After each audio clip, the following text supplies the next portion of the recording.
Native Texan Melanie Wells is a licensed psychotherapist, business owner, musician, and author of the critically acclaimed Dylan Foster psychological thrillers. Since 1992, Melanie has been in private practice as a counselor. She's the founder and director of LifeWorks Counseling Associates in Dallas, if I can get that out, and a clinical member of the American Association for Marriage and Family Therapy. And I'm leaving out a whole lot for bio. So how do you go from a musical scholarship as a violinist, a graduate degree in English and counseling psychology, as well as biblical studies from Dallas Theological Seminary, to writing psychological thrillers? From Melanie, it all started by growing up in a musical family surrounded by creativity. We're so glad we could have you on the Harvest Show. But as I was reading through all of your credits, I thought, how did you squeeze all of that into your young life? I wonder that myself. I'm actually not that young, so just start with that. I've had more time under my belt than I look like I have. But, you know, it's just one thing led to the other. I spent my entire childhood surrounded by music and creativity and surrounded by creative people, so that was my culture, if you will. And you played the violin. Yes, I do. And I still play. I play with a band, and, you know, it's just, you have a daughter that plays in a band, right? Kelly Well, does my too. daughter and I play violin too. Do you really? Yeah. Yes. Go now we for can it, girls. talk. Come on, go We ahead. should have brought our instruments. We could do the Bach know. Devil. Oh my goodness, I haven't heard somebody know that. I only in know a the long second time. violin part. I don't know which one you played, but so for me, it was a sort of a natural thing to go. In fact, it was a necessity to go to college on a music scholarship because my parents, as musicians, you know, couldn't afford to send us and pay all of our tuition, so they bought me this gorgeous violin. It was made in 1731 for my high school graduation and said, go get yourself a scholarship. So that's how I ended up at SMU, but I knew pretty quickly I didn't want to be a professional musician.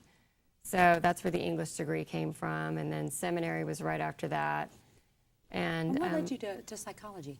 well, I took a seminary class on pastoral counseling, and there was a psychologist that came in and just taught a brief portion of the class. I remember sitting there thinking, I cannot believe he gets paid to do this all day. It just sounded like the best job. So I went to graduate school in San Antonio, and you know, it's been a wonderful career since then. I never get tired of it.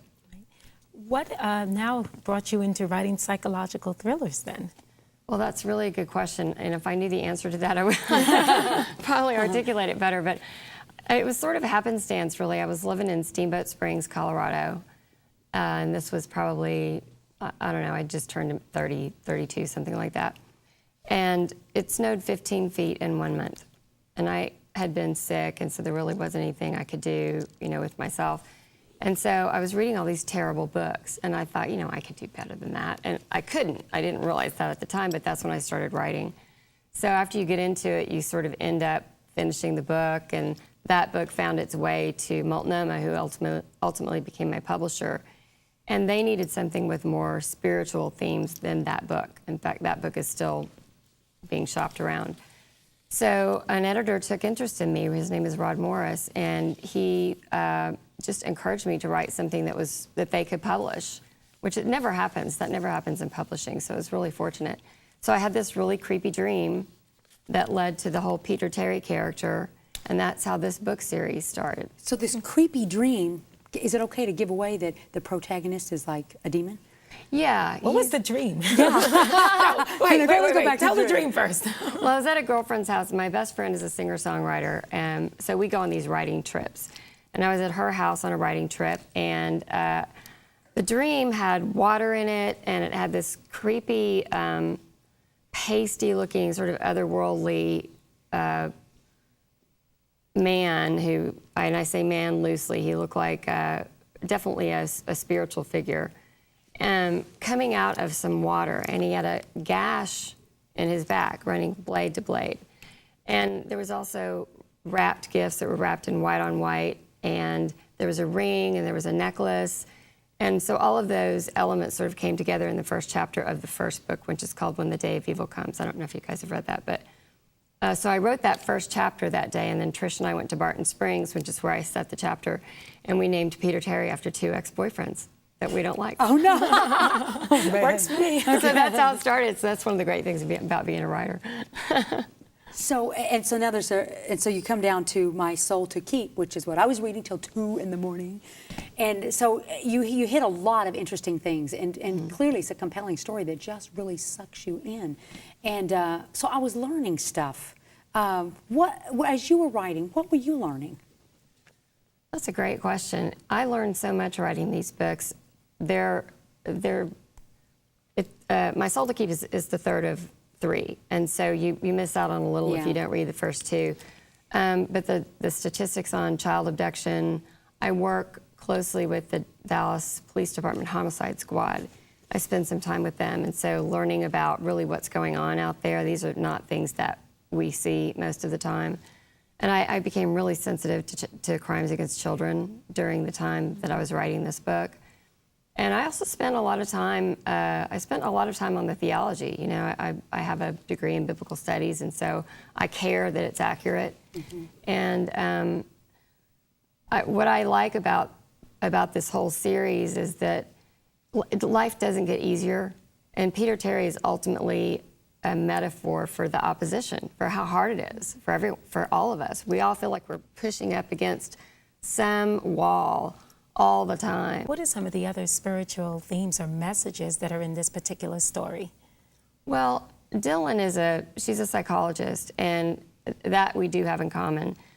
As a therapist, I sit around and listen to people tell me their stories all day. And so the facade that people put on never convinces me. I always know that everybody's got their secrets and we've all got our struggles. And so Dylan, I think, I like the way that she treats people's humanity. And in the book, one of the major themes that happens sort of at the end, you discover with this murderer character, that even this person who seems so unredeemable really has some humanity and, of course, is loved. And he seems like a character that would be completely lost. And it's just a moment of hope that you wouldn't expect. Through writing about a missing child in this third book, became an advocate for the issue and cause for missing children. You come forward with some very hard numbers. I had no idea that missing children in America, that it was that big a problem. Yeah, it is a huge problem. Most of the missing children have been abducted by their own parents. That's the bulk of the statistic is that there's some custody. Another 58,000 are true abductions. Exactly, yeah, which is terrifying. Of course, it's everybody's worst nightmare, what would happen to your child. So I became real sensitive to that whole thing, and I hadn't really done the numbers before. Parents, I deal with a lot of parents. I do mostly marriage and family therapy, and it sort of has had this fear of abduction, having something happen to your kid, has had a strange effect on parenting that I don't think has necessarily been positive. Parents are so overprotective now. When I was growing up, I'm 44, the average age that you would be alone for the first time riding your bike around the neighborhood was 8. And the average age now where you're out of adult supervision is 15. Wow. But do you understand it? Because I know as a parent, Yeah. I mean, even 15, I'm almost afraid to let my daughter walk around the block alone. I know, and the thing is that the statistics haven't really changed. It's just that the hype, the anxiety about it has really become more obvious to everybody. So I end up working with a lot of kids who are resentful of how much their parents control their lives, or they get into a lot of control battles that we didn't have with our parents at that age, because you're gone until dark 30. Right. You know, that's what my dad used to say, well, we'll see you at dark 30 in the summertime.